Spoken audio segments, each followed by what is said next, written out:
Bumili nga pala ako ng tinapay dito sa Manila Pinoy Bakery. Maaga pa ngayon.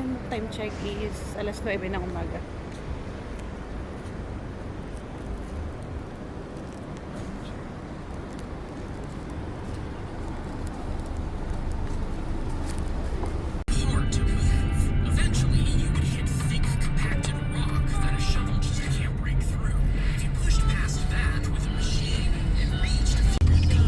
Pauwi na kami, galing kaming Philippine Consulate. May inasikaso lang.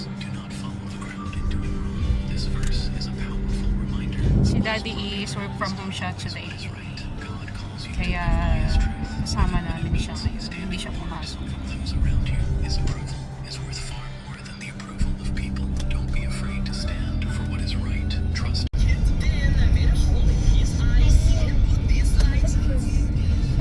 Bago ko mabili yun.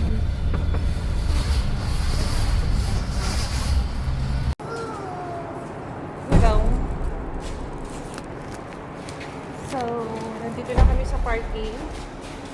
Maaga nga pala kami gumising kanina. Tinawagan ako bigla ni Daddy. Siguro mga alas 8 yun ng umagang aga.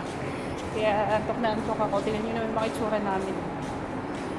Nag-bihis lang din ako agad. Kasi nga kailangan na din namin doon. May pipirmahan kasi ako kaya doon.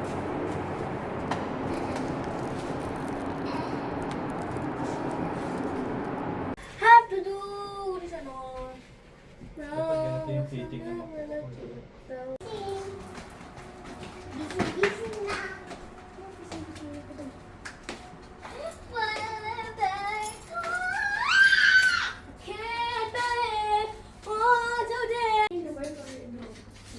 So, ito na yung tinapay na binili namin.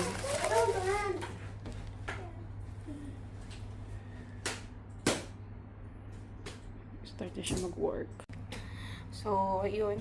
Matutulog ulit ako. Thank you for watching. Bye!